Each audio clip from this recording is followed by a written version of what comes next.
The Supreme Court is upholding the EWS reservation, which is the reservation 10% quota in education institutes for the economically weaker sections of the society.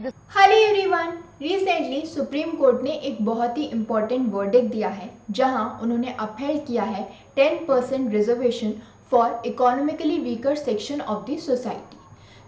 ये जो 10% reservation का concept है ये आया कहाँ से? ये इंट्रोड्यूस हुआ फ्रॉम 103rd कॉन्स्टिट्यूशन अमेंडमेंट, जहाँ पे ये कहा गया कि अभी तक जो हम रिजर्वेशन प्रोवाइड कर रहे थे to the people who belong to schedule caste and schedule tribe वो डिफरेंट होगा फ्रॉम दिस रिजर्वेशन। ये जो 10% रिजर्वेशन है फॉर EWS कैटेगरी ये इंक्लूड नहीं करेगा SC/ST को, उनका रिजर्वेशन अलग होगा इससे। And this reservation will be provided for admission to central government and private educational institutions and recruitment in central government jobs। और ये कवर करेगा प्राइवेट अनएडेड एजुकेशनल इंस्टीट्यूशंस को भी। जो इस रिजर्वेशन के अंदर शामिल नहीं होंगे वो होंगे सिर्फ और सिर्फ वो एजुकेशनल इंस्टीट्यूशंस जो कि माइनॉरिटी के हैं। वो इसको लगाएं या ना लगाएं उनकी मर्जी है, बाकी सबको ये 10% रिजर्वेशन का जो रूल है वो लागू करना पड़ेगा। जब हम इकोनॉमिकली वीकर सेक्शन के लिए रिजर्वेशन की बात करते हैं तो ये क्वेश्चन आता है कि इस रिजर्वेशन में हम कौन सी कैटेगरी के लोगों को इकोनॉमिकली वीकर मान रहे हैं। EWS कैटेगरी के अंदर रिजर्वेशन पाने के लिए क्या देखा जाता है? उस पर्सन की फैमिली इनकम देखी जाती है। अगर एक पर्सन की जो फैमिली इनकम है वो 8 लाख से कम की है, in that case that person is eligible to get reservation under EWS quota. यानी पूरे साल भर में अगर एक फैमिली की इनकम 8 लाख से कम है तो उस पर्सन जो उस फैमिली को बिलोंग करता है, जो पढ़ रहा है या किसी जॉब के लिए अप्लाई कर रहा है, इन दैट केस उसे 10% रिजर्वेशन मिलेगा अंडर द EWS कैटेगरी। और ये जो इम्पॉर्टेंट वर्डिक्ट है जिसके बारे में हम डिस्कस कर रहे हैं ये आया इन द केस ऑफ जनहित अभियान versus union of India with 32 connected matters. And the constitutional bench which was hearing this case comprised of Justices Dinesh Maheshwari, Bela Trivedi, J.B. Pardiwala, S. Ravindra and Chief Justice of India उदय उमेश ललित। अब हम समझेंगे इस particular case का background कि ये case आखिर file ही क्यों किया गया था। ये मैटर स्टार्ट हुआ इन 2019 जब 103rd कॉन्स्टिट्यूशनल अमेंडमेंट को इंट्रोड्यूस किया गया। ये जो कॉन्स्टिट्यूशनल अमेंडमेंट है वो ये कहता है कि हम आर्टिकल 15 और आर्टिकल 16 के अंदर एक और सब क्लॉज ऐड करें विच इज सब क्लॉज 6। अभी जो आर्टिकल 15 और आर्टिकल 16 है ये बेसिकली डील करते हैं रिजर्वेशन से। इसी के अंदर सबसे पहले इंट्रोड्यूस किया गया था कि हमें स्पेशल प्रोविजन बनाने चाहिए for women as well as for the people who belong to the backward classes. तो उनके अपलिफ्टमेंट के लिए रिजर्वेशन का कॉन्सेप्ट इंट्रोड्यूस किया थ्रू दीज 2 आर्टिकल्स। और अब EWS का रिजर्वेशन को लागू करने के लिए भी इस कॉन्स्टिट्यूशनल अमेंडमेंट में कहा गया कि हमें इन्हीं आर्टिकल के अंदर एक और सब क्लॉज ऐड करना चाहिए विच विल बी क्लॉज 6, जिसके थ्रू हम 10% रिजर्वेशन प्रोवाइड करेंगे for the economically weaker section of the society. और इसी अमेंडमेंट के अगेंस्ट, इसी अमेंडमेंट की वैलिडिटी को क्वेश्चन किया गया इस पर्टिकुलर केस के अंदर जहां पे ये लैंडमार्क वर्डिक्ट आया। अब हम ये समझेंगे कि जो आर्टिकल 15 सब क्लॉज 6 है जिसे इंट्रोड्यूस किया गया था इन 103rd कॉन्स्टिट्यूशनल अमेंडमेंट वो कहता क्या है।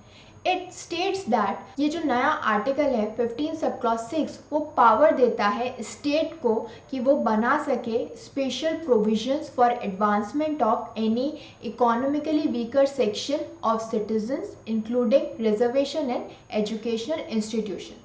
साथ साथ वो ये भी कहता है that this reservation can be made in any educational institutions including private institution whether aided और अनएडेड।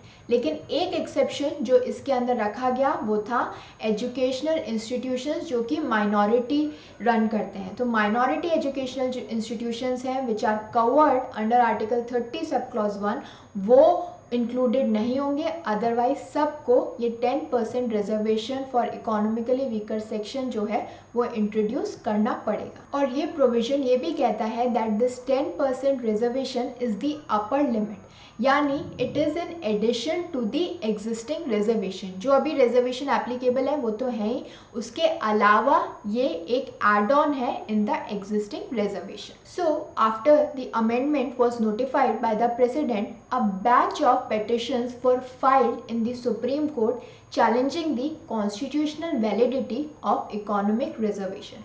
और इसी से हमारे पास ये केस आया और सुप्रीम कोर्ट की हियरिंग स्टार्ट की। अब सुप्रीम कोर्ट ने भी ये जो जजमेंट दिया है वो इतना इजी नहीं दिया है। The ratio of the judgement is in 3:2, यानी 3 जजेस जो थे वो फेवर में थे कि इकोनॉमिक रिजर्वेशन होना चाहिए और 2 जजेस इसके अगेंस्ट में थे।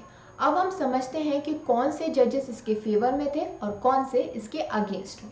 सो justice Dinesh Maheshwari, Bela Trivedi and JB Pardiwala वो इस फेवर में थे that 10% reservation should be provided to the economically weaker section of the society. लेकिन justice S Ravindra and chief justice of India Uday Umesh Lalit उनका ये कहना था that it should not be provided to the economically weaker section. So हर जज की अपनी अलग रीजनिंग थी for giving there judgement either in favour of the constitutional amendment और अगेंस्ट द कॉन्स्टिट्यूशनल अमेंडमेंट। अब हम हर जज का अपना रीजनिंग समझेंगे कि उन्होंने क्या रीजनिंग देके अपना जजमेंट दिया। सबसे पहले हम बात करेंगे in regard to the majority view, यानी उन जजेस की जो इस फेवर में थे that 10% reservation should be provided to the people who belong to EWS category.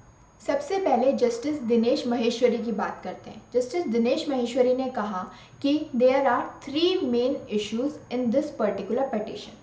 सबसे पहला इशू तो है that whether the 103rd constitutional amendment is violative of basic structure for providing reservation solely on the basis of economic category. दूसरा है that whether the amendment is violative of basic structure for excluding the poor amongst the SC ST OBC categories from EWS quota. And the third issue is that whether the amendment is violative of the basic structure for breaching the 50% ceiling limit. अब ये तीनों issues जो है वो justice Dinesh ने जो है point out किए कि मेन हमें इन 3 इश्यूज को ध्यान में रख के जजमेंट देना है। So according to majority view ये जो रिजर्वेशन है जो स्ट्रक्चर्ड है सिंगुलरली ऑन इकोनॉमिक क्राइटेरिया, ये वायलेट नहीं करता है हमारा basic structure of the constitution. And they have also held that breach of 50% ceiling limit by EWS reservation does not violate the basic structure।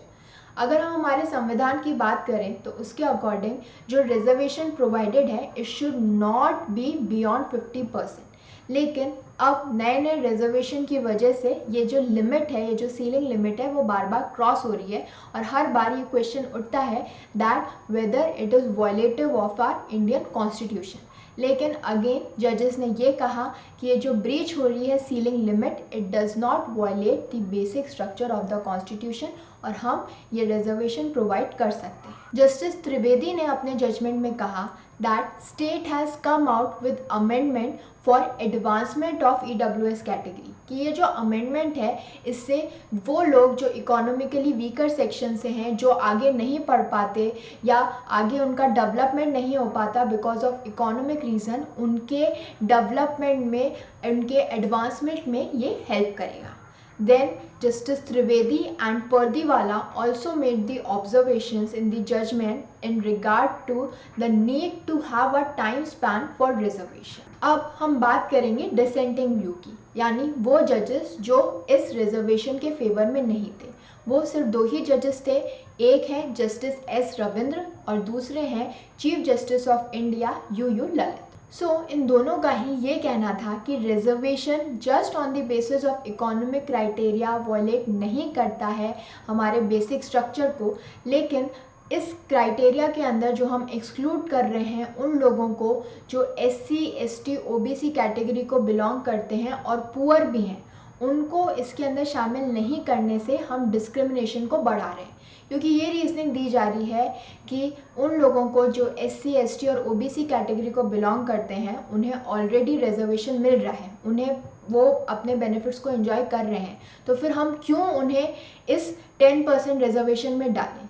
So justice S Ravindra Bhatt और chief justice of India UU Lalit का ये कहना है कि इससे हम जो है डिस्क्रिमिनेशन बढ़ा रहे हैं and the amendment practices constitutionally prohibit forms of discrimination.